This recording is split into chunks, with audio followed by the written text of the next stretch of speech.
Hey guys, this is E.L. Davis, author of Life and Love, Wattpad user Tracy DEE18. I just wanted to let you guys know I am doing the audio recordings for my book, Life and Love. It's the first time I've done the audio recording for any of my work, so I'm really excited about it. I want to hear what you guys think, so make sure you leave a comment on the story. And so, without further ado, here is Life and Love, Chapter 1. I look over at my neatly organized, color-coded closet, then regard my pink and blue luggage bags. They are empty.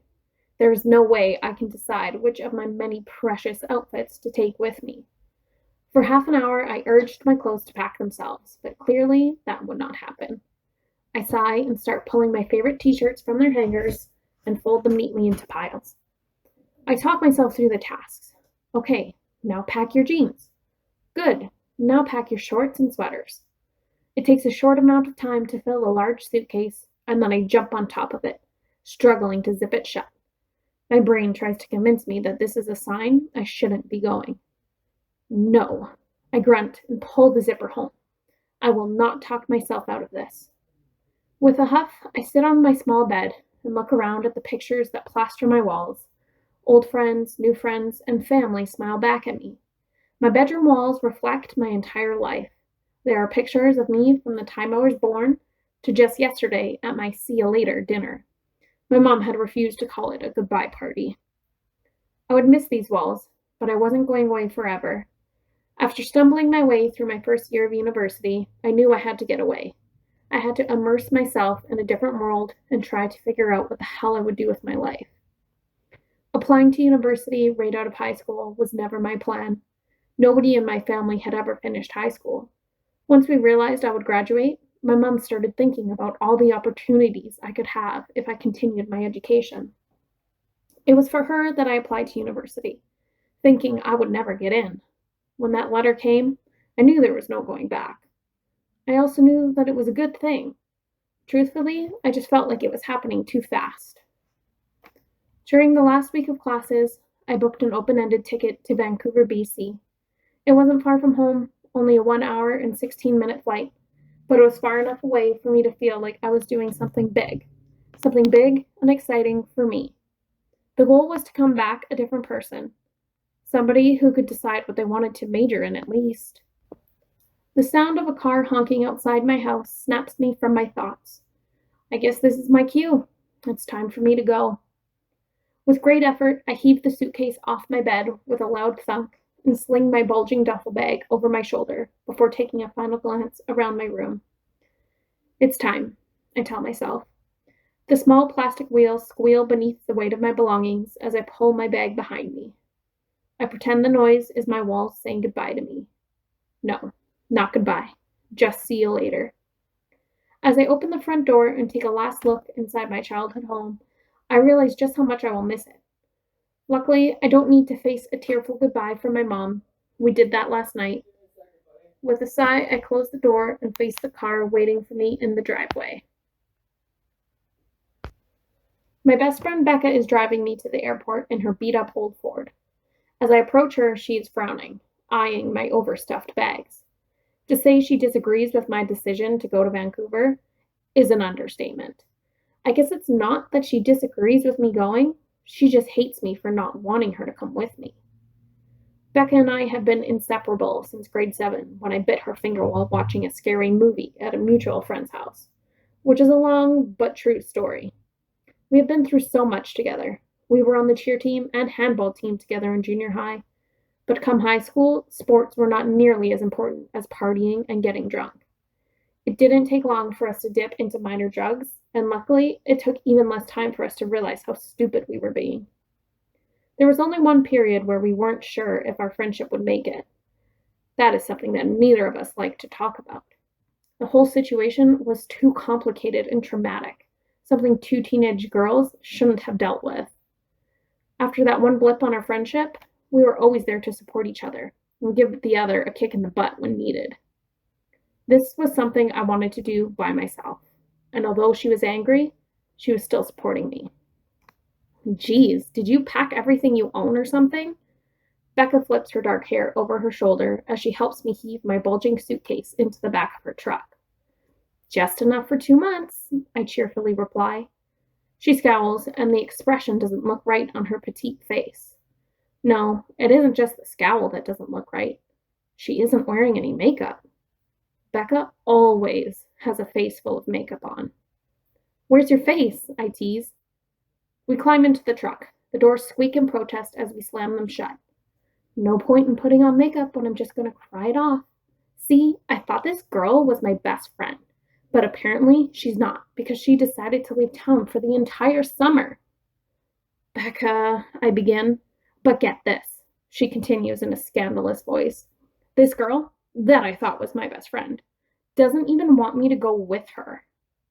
I roll my eyes. This is something I need to do on my own. We have been over this nearly every single day since I booked my plane tickets. It's not as if I told her she couldn't come and visit. In fact, she had already decided that she would fly in for my last week so we could fly home together. Whatever, she snarls, ending the conversation. We drive in silence, and it feels so wrong.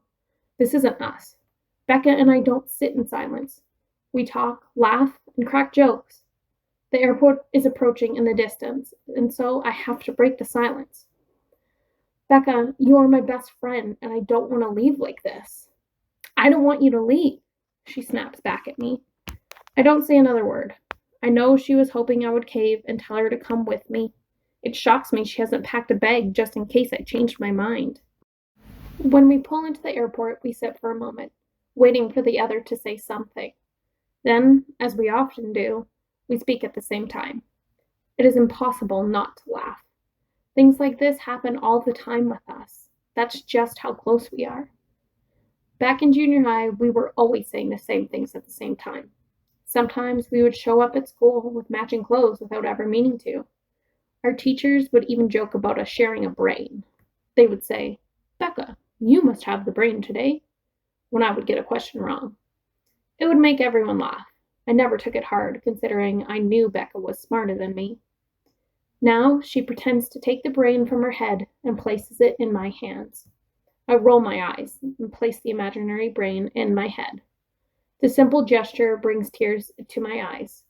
I know my decision to go upsets her, but this means forgiveness. You better be careful, she growls as she pulls me in for a hug. She smells fruity, and so like Becca, it makes the tears brim over. I silently cry as she helps me drag my bags into the airport. We load them onto a rickety trolley and hug for a long time. People around us probably think we are a couple having a tearful goodbye, but we are just best friends. Best friends that have seen each other almost every single day for the last 7 years. Best friends that are not good at saying goodbye. I'll see you in a few weeks. We brush each other's tears away and smile. Good thing you didn't wear any makeup, I tease. Becca nods in agreement. I have to check my bags in. All right, so move it. She shoves me away from her playfully and gives a small pathetic wave once I am a few steps away. I return the wave, and then I turn my back on my best friend, walking towards the first adventure that I will ever take alone. My oversized bags are easy to find at the luggage carousel, and neither of them have busted open during the flight. I wheel my belongings to the nearest exit and wave down the first taxi I see. The driver helps me heave my bags into the trunk, and I give him the address of where I am staying. Luckily, I found a cheap place to stay for my 2-month trip. My initial plan had been to stay at a hotel, but that turned out to be extremely expensive. Instead, I found a wicked Airbnb and would be staying in a condo only a few blocks from the beach. After contacting the couple that owned the place and telling them about myself and why I was coming to Vancouver, they gave me an unheard of deal. It was costing me only $500 a month to stay at the Hutch's condo. As if that deal wasn't sweet enough, they also reassured me that if I needed anybody to show me around, their granddaughter would be happy to show me around Vancouver. She's quite the party girl, our Jenny, but she's a good girl, Miss Hutch had said. As we drive, I take in the sights of the city. It's beautiful. Everywhere I look, there was greenery. Trees, hedges, flowers, bushes. Every which way you look, there is a plant of sorts thriving so brightly you can't deny they are alive. Nothing grows so vibrantly back home. I see downtown Vancouver approaching in the distance. The tall buildings reflect the sunlight back at me, and a buzz of excitement erupts in my stomach. Before I know it, we are crossing Granville Bridge, and I get my first view of the beach I will spend a lot of my time at. The water sparkles in the sunlight, calling for me to jump into its depths.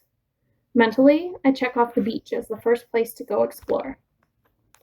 After a short 2-minute drive from the bridge, we pull in front of a tall building with a large, ornately decorated wooden sign that reads Beachside Condominiums.